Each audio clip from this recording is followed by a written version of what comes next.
Hey there, everybody. I just thought I'd make a little video here about something that that I got to see as a filmmaker and as a person and as a Canadian, as just as a human being watching something extraordinary being rejected for no good reason other than cognitive dissonance. You can't really put it any other way, because this is a story that I ran into. Like I said, as a filmmaker, I didn't go looking for this story. It just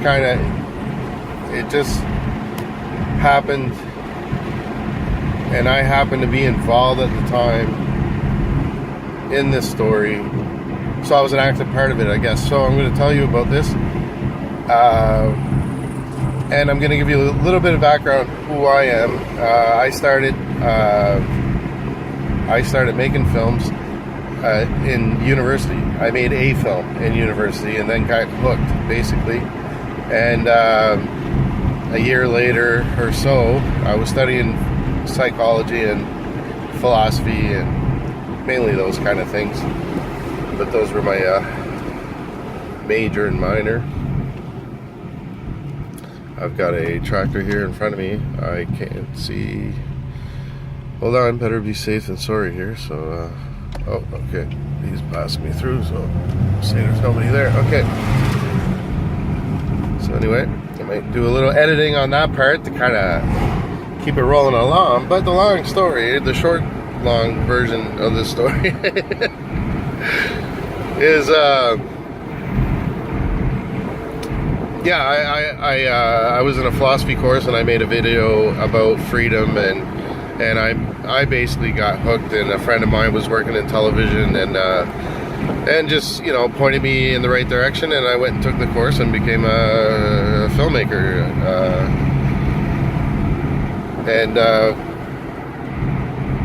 But I went through all the stages. I mean, I started as a producer, director, cameraman, editor at local cable, and then about a year after that, I got scouted to work on a Discovery Series show, which was a huge deal to me because I love documentaries, and that's my thing. So, wow, Discovery Channel. That's why I went to school.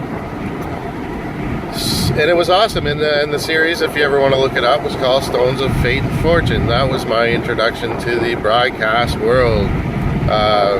So that was really exciting for a young guy getting out of school. And here I am 20 years later. And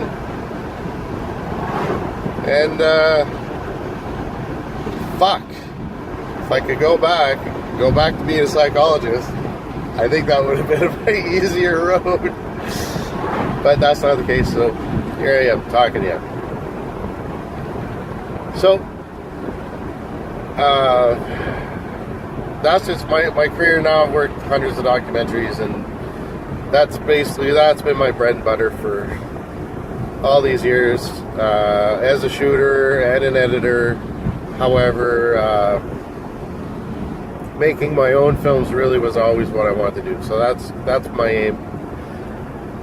Now, but one cool thing that came about I'm going to say about 9 years ago, right around when MySpace was big and Facebook was still in its infancy. And I remember like the overnight migration that happened over the Facebook, almost like it was crazy. Like, and MySpace just died. I don't remember exactly why, but it happened some quick, just boom. And it's like herd mentality. Everybody just scooted over. So, but this phenomenal thing happened one time. I was writing on the internet. I was seeing things on the internet. And this is like during the Iraq War. And, you know, you're just seeing horrible shit, like, and the truth coming out, like the behind the scenes stuff. Things you weren't being told by the media, and it was disgusting and horrible. And I wrote something about it, and it basically boiled down to just, hey, America, do you think we could stop doing this now? You know? And there was just kids, piles of bodies destroyed, like I'll never get those images out of my head. And the piles of replies, like this thing, I don't know, it was well worded or it just hit people right in the tickle bone, but there it went.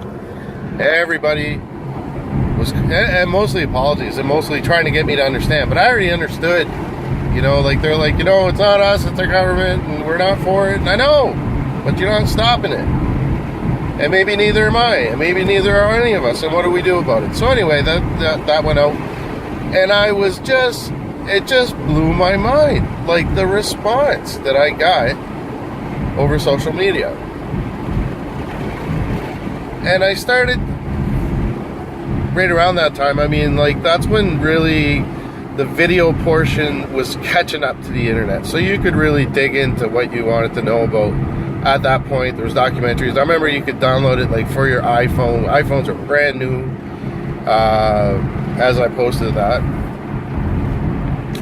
and I actually, it wasn't even an iPhone. It was an iPod. It was the first one. They weren't even phones yet. That's when I posted this. And anyhow, in the iPod, like that was just a big game changer too, because I could throw all these documentaries on my iPod, which I love, and then I could, well, I listen to them like radio, or I listen to them wherever I went, and like, what an innovation, like, incredible. But during this time, I began, you know, I think a lot of us saw Loose Change and Zeitgeist, and you know, those things about the banking industry and making you question maybe the official story we were told about 9/11. You know, just the fact. Anyway, going down that rabbit hole, I ran into the free man on the land movement, which was really fascinating stuff, because it really, you know, we're not taught about law, but we think we know about law. People, you know, like they look at law and they think logically. And so, you know, we all assume we understand it. But anybody who's been involved in it or has had to travel through it in some fashion, you know, what are these words that we're hearing? What are these things? What, you know, and then you find out legalese. That even though some of these words you think you understand what they mean because you use them in day-to-day language in a certain context, but used in a legal context has a completely different meaning, and you don't know that. And so that was a really interesting journey. You know, like I'm learning about this stuff, and I'm learning and I'm looking into the free man on the land movement at the time, which has evolved greatly, and you know, as empowering as it was,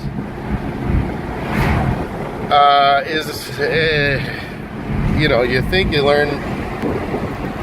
I remember learning about law and just being like, yeah, like almost feeling like I had gained superpowers towards the system and the police and everything. And I even went to court and did some cool stuff that worked and verified what I thought was true. And I won, like, you know, using not free man and land tactics, but just knowing what was going on and understanding what was going on.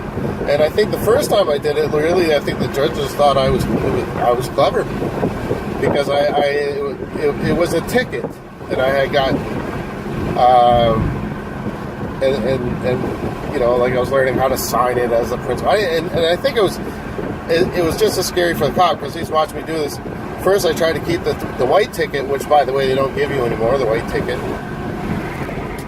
And the white ticket I don't believe that it says what's on the yellow ticket, but you never know it because they take that white ticket with them, right? And then you've got this yellow ticket, and if you look at it closely here in Canada and New Brunswick or whatever, it says right on it, in big bold letters too, not hiding it from you, upon payment, you will be charging and convicting yourself. What's this all about? So I told the guy I wanted to keep I started tearing off the white part of the ticket. I'm going to keep that shit, because that's mine. I'm quite sure of it, because my signature's on it. And I'm not going to get right into it, but anyhow. Of course, he's like, no, like, you know, like, listen, man, I let you off on your tires are kind of bald and this and that, and, you know, don't, because, you know, I think all this kind of stuff was new to them, too. Suddenly people are questioning what they're signing and what is this, and, you know, and who am I in this contract between me and you that I don't really want to be in, but you're, you know, what's going on? So, what came to me, like, the night before I had to go to court, because I was going to figure something out. And then it dawned on me what to do. So the next day I went to court, and they called my name, and I went up, and she said, okay, for and on about this date, blah, blah, blah, blah, blah, you're charged and convicted of blah, blah, blah, blah, blah. So how do you plead? I said, well, I'm not here to plead. She says, oh, what are you here for? And I said, well, I'm here to deal with this matter. Oh, okay. She says, well, you can pay here, there, and everywhere there around the building, the clerk or whatever, and everything got really silent and weird. Like, you know, everybody was like, what the fuck is this guy doing right now? And Crown is just being like, he's like sitting an inch off his chair, like. So to me, it's all really kind of bizarre too, because I don't really know what I'm doing, but I have an idea. So she says, okay, well, what do you want to do? I said, no. I said, you don't understand. I don't have the ticket. He took it from me. And then it's like, you almost like, what? You know, what's going on here? I said, well, you know, and the judge is like, oh, like, you know. I said, yeah, Your Honor. I said, I signed this bill. I forget what I said, you know, I think I just said ticket, or I signed this thing, and this guy took it from me, so I had no way to administer this. Because I think that what's happening, anyway, I'm not going to get into that shit. You guys will have to figure out why this all went down the way it did, but I'll just tell you how and what and why I think. So,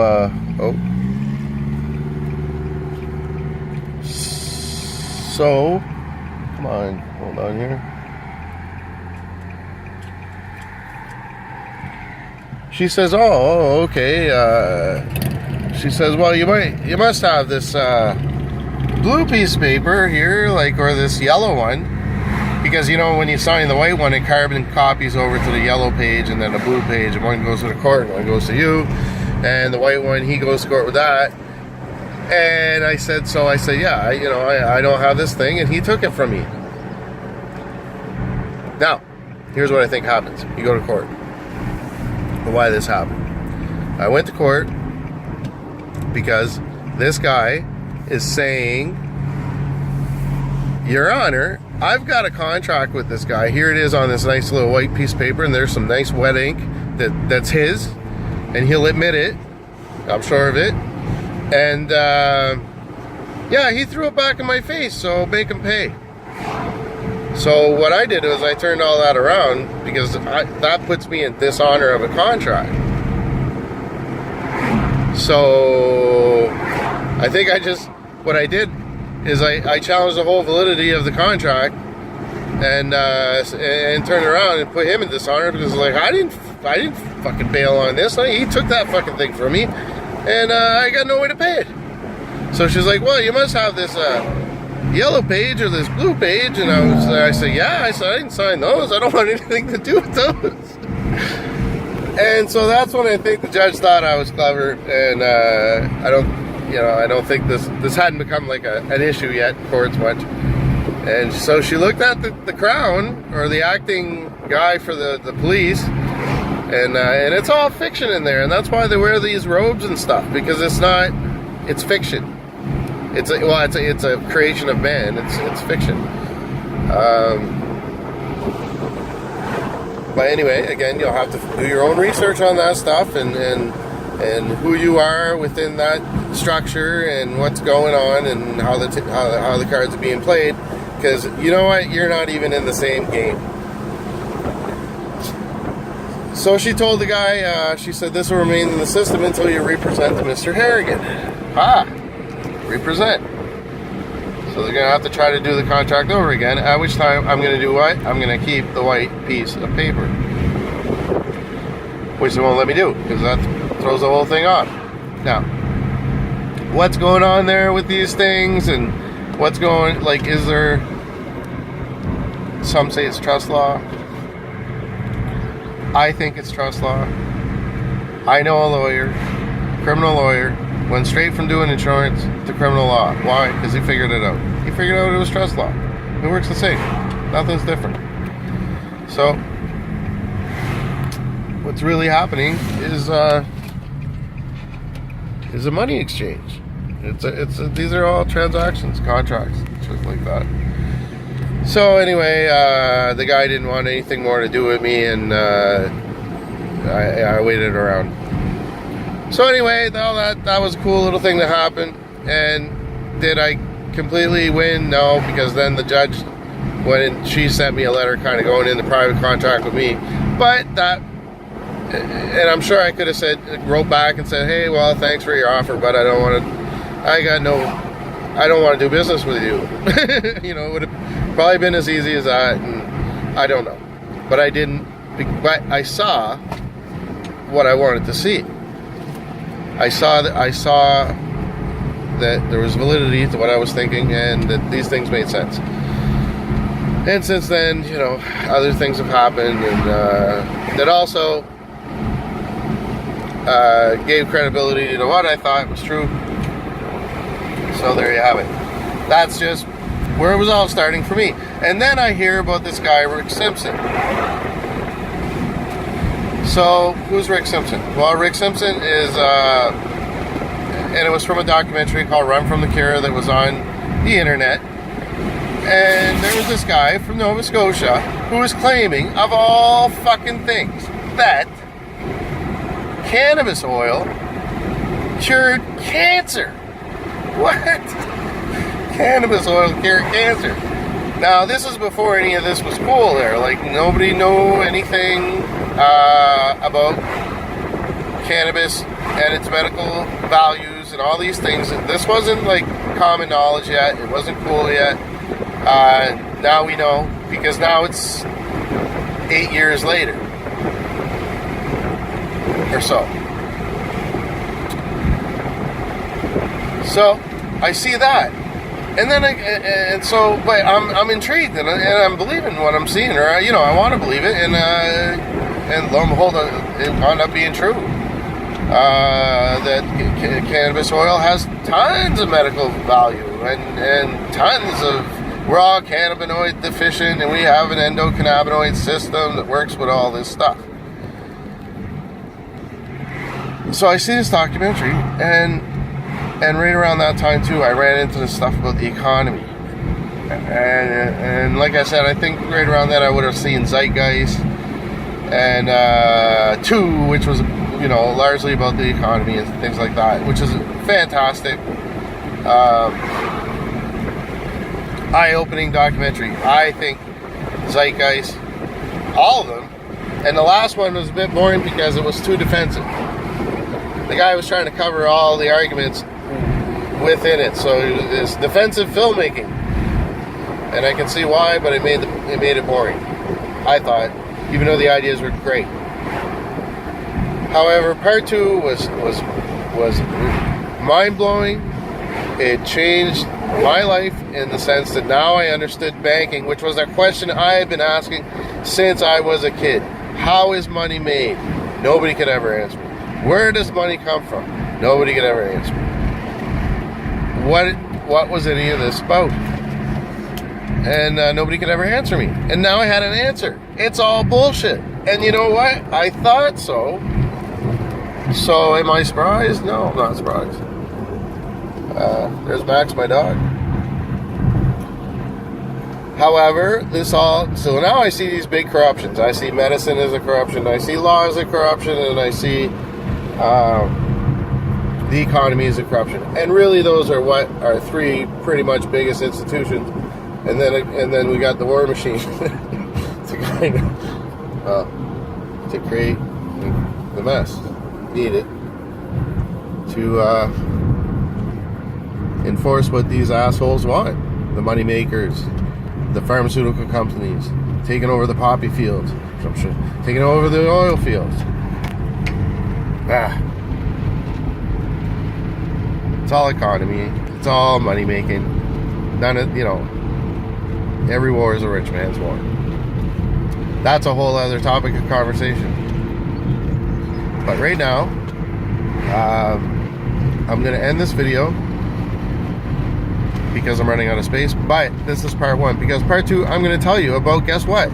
Now, a short time later, I become a father, and then the guy who pretty much started the free man movement, Robert Menard, comes to live with me. After I meet in person Rick Simpson.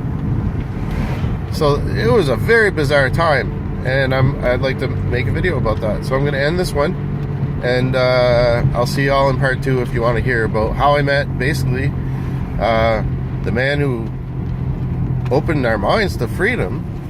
And I'm going to give a lot of credit to Rob for that, because that's massive. And to Rick Simpson, who may have found a cure for everything, and was